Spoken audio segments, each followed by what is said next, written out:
Selam arkadaşlar, kanalımıza hoş geldiniz. Bugün sizlere Türkiye'nin en tanınmış genç oyuncularından biri olan Hande Erçel'in hayat hikayesinden bahsedeceğim.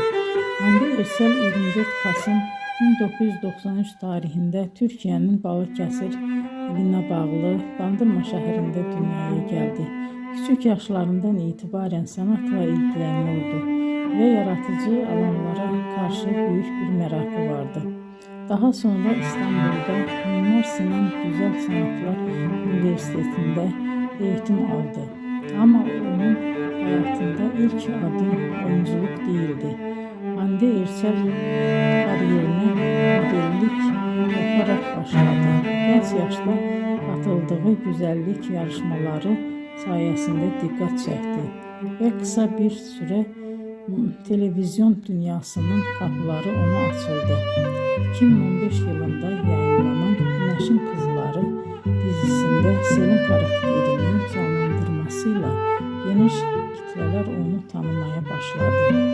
Bu rol onun kariyerinde önemli bir dönüm noktası oldu. Ardından birçok başarılı projede yer aldı.